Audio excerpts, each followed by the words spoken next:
Bonjour à toutes et à tous, 1er mars, 12h30, bienvenue dans votre point info à la mi-journée. On commence avec ce nouvel accident mortel peu avant 6h ce matin à Montournai. La victime, une femme de 52 ans. L'accident est survenu sur la route départementale 8 et la circulation a été coupée ce matin pendant 4 heures, le temps de l'intervention des secours. Depuis 2019, le service national universel ou SNU se développe en France. Pour rappel, le projet ambitionne de remplacer le service militaire disparu en 1997 suite à une décision du président de l'époque Jacques Chirac. Dans le département, 30 Vendéens viennent de vivre dans le cadre de ce SNU une immersion de 13 jours dans l'univers de la gendarmerie. Un stage pour mieux comprendre les missions de ces professionnels. Cyril Guillet. Avec 19 filles et 11 garçons, la seconde promotion des cadets de la gendarmerie vit en immersion pendant 13 jours au cœur de l'escadron mobile de Luçon. Une action qui s'inscrit dans le cadre du service national universel. Ils sont sur la phase 2 avec une mission d'intérêt général qui cette année a été une ouverture sur la différence, en l'occurrence sur le syndrome autistique. Une découverte de la gendarmerie à travers les valeurs de la citoyenneté et une manière aussi d'appréhender le métier et les différentes missions qui lui sont attribuées. On parle de gendarmes d'active, on ne nous connaît pas forcément, c'est l'occasion de se faire connaître, d'accueillir des jeunes chez nous et qui vont aussi nous apprendre, nous amener leur regard. S'ils s'engagent dans la réserve opérationnelle par la suite, c'est très important. C'est plus de 320 militaires engagés qui sont des jeunes issus de la société civile. Et ce vivier constitue une ressource importante pour nous renforcer au quotidien et sur la période estivale dans le cadre des missions de sécurité publique de la gendarmerie nationale. Pendant ces 13 jours, les cadets reçoivent une formation militaire, théorique et pratique, avec bien évidemment un accent tout particulier mis sur les différents métiers qu'offre la gendarmerie. On va intervenir pour parler de notre vécu, de notre engagement, nous aussi, il y a de nombreuses années, quelques décennies, et on échange avec eux puisque on va dire 2/3 de l'effectif a l'intention de rejoindre l'institution. Toute la logistique de cet événement est orchestrée par l'association des cadets de la gendarmerie de Vendée. Ces cadets sont tous originaires du département, à l'image de leur présidente Inès, âgée de 18 ans, qui profite de ce stage pour valider son choix d'orientation. Moi je suis venue ici parce que j'aimerais être maître chien dans l'avenir.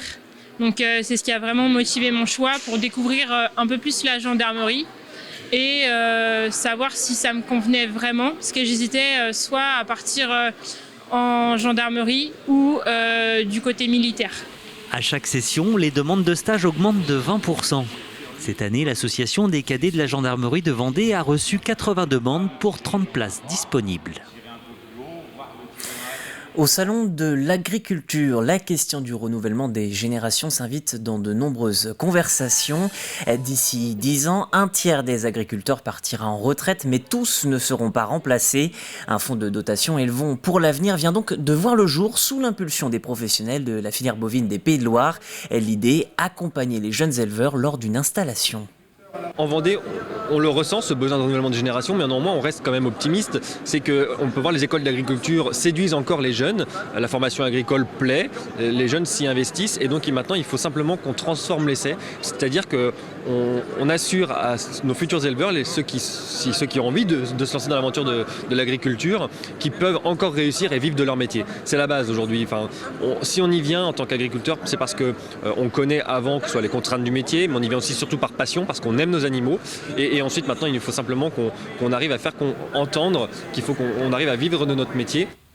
Au Sable d'Olonne, la Chambre des métiers vient de renouveler un partenariat avec la ville, une convention qui concerne plus de 3500 artisans et professionnels dans le secteur. Parmi les ambitions de ces quelques 1400 entreprises, former les artisans ou encore mieux accompagner les créateurs et repreneurs d'entreprises.